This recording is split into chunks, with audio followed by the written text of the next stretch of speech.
As host of The Bachelor, Chris Harrison has seen the world. He shares his experiences right now on the Donniesport Movie Mix. Might drive you crazy. If you're the type of person that wants to settle down and spend a week or a month somewhere, I like to go. And yes, I feel like sometimes I miss a little bit about a city, but there's other places I go when 5 days might as well be 5 months. And I can't wait to get out of there. So I figure it kind of evens it out, but I like that style of travel. I like to do things. And I'm not a big touristy guy. If you put me on a bus with a bunch of other sweaty people, that's death to me. That is the worst day of my life. I don't like to do the touristy things, but you might like that. You might like to get on a bus and travel around and see the sights and have somebody tell you every bit of history about a place. I like to walk. I like to get a moped and just cruise around and find what I can. And look, there are cities that you have to do that. You know, if you're in Rome, you need to see the Trevi. You need to see the Pantheon. You got to see the Colosseum. But to me, I like to find those things myself. And again, yes, I might miss something. Yes, I might not find out that cool fact about it. But that's just the way I like to travel. I know that about myself. I like to get lost in a city. During Emily's season in Dubrovnik, the old town in Croatia, or walking around Barcelona last season and Dez's season, I like to just cruise and stumble upon a museum or a coffee shop or a bar. That's just the way I like to travel. And so it's important that you know, before you set off somewhere, what's important to you. Is it food? Is it the location? Is it the people? Is it the sights? Do you want to just get lost in a book on a beach? So whatever that is, figure out what you want to do, then make your travel and find out where you want to go. And because that is the toughest thing when people say, where are your favorite places? Because it's so subjective. My favorite example, I love Italy. It's a place that's near and dear to my heart. I've been there a bunch. We actually shot an entire season in this small town of Frascati outside of Rome. It was Lorenzo Borghesi's season. One of my least favorite seasons. It didn't do well, but it was my favorite season because we lived in Italy. And I went to Florence. I had a car and I had a house, and so I would drive to Florence. It's like 2 hours away. And that's just a place that I love. And there are a lot of people I talk to that cannot stand Florence, Italy.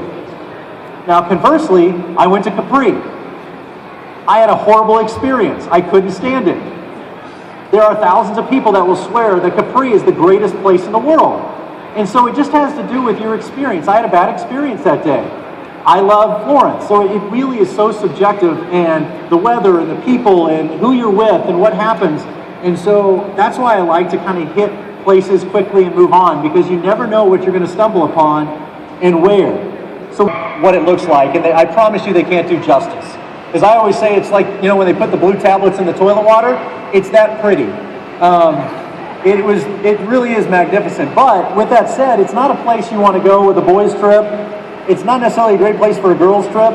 The food's just okay. It's really just the most romantic, beautiful, swimming, to live on a palapa and fall out of your place into the most beautiful water you've ever seen is an incredible experience. But that's what you need to be looking for if you go to Bora Bora, or Fiji was another one we went with Ashley. That was an incredible experience. But a little closer to home, but in that same category that I love, and I can't wait to go back, is St. Lucia.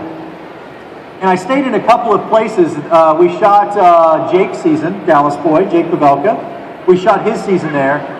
And we stayed at a couple of resorts, but my favorite it was called the Jalusi Resort at the time. It's now Sugar Beach is the name of it. And this place is set between these two Grand Pitons. And this little harbor that it sits on is just, in my mind, the most magnificent little harbor and piece of land in the world. And it's my happy place. And I will go back to that resort. And if I say I'll go back to a resort, it means a lot, because I've been to 1,000, and at this point, I don't even want to leave my house. But this place, I want to go back. The food was spectacular. The people were great. The beach was magnificent. You felt safe. It was just everything you wanted was all in this one little resort. I loved it to death. It was actually, I was told, built by the guy that originally owned it was the accountant for the Rolling Stones. And so it's got this really cool rock and roll vibe to this quaint old sugarcane factory and rainforest resort. So it's kind of this mix of the old world and the new world, but I think they've done it really well. But that's a wonderful old city, full time. But, I think what really stands out to me are the places that when they tell me we're going, and I think, really? That's where we're choosing to go to spread romance and love? But we've been to Istanbul in Turkey, Reykjavik, Iceland. Why would you think love in Iceland? But we went there with Allie's season of The Bachelorette, and we were in the Blue Lagoon, and we did all this great, and it actually turned out to be a remarkable place. We went to Panama. Like, why would Panama be romantic? We were in Munich, Germany last year.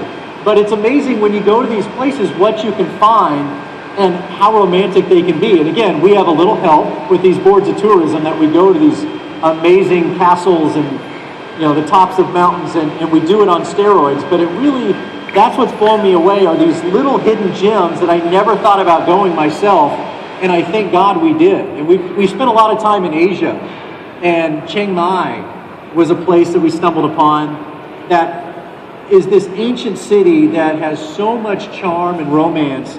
The night markets you can get lost in, Muay Thai boxing, which it was like being in a Tarantino film.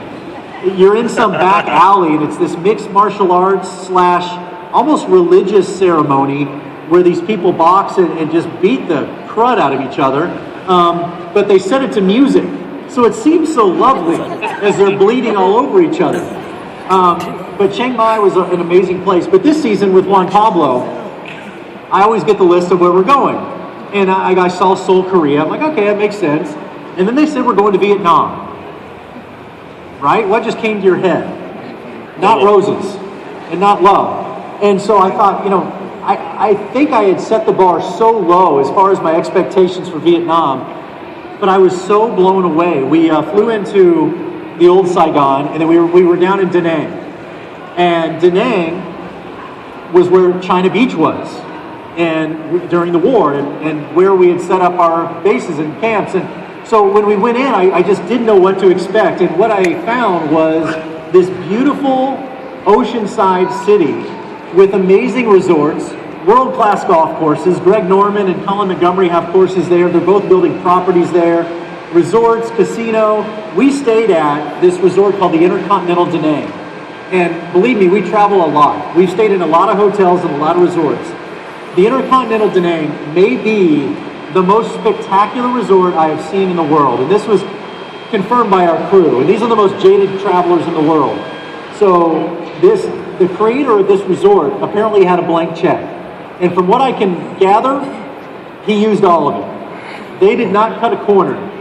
The food, the French restaurant has a 3-star Michelin rated chef in the middle of Vietnam. Just incredible. The people could not have been more welcoming, friendly. We went into town without camera crews, without anything. So they have no reason to know who we are or care.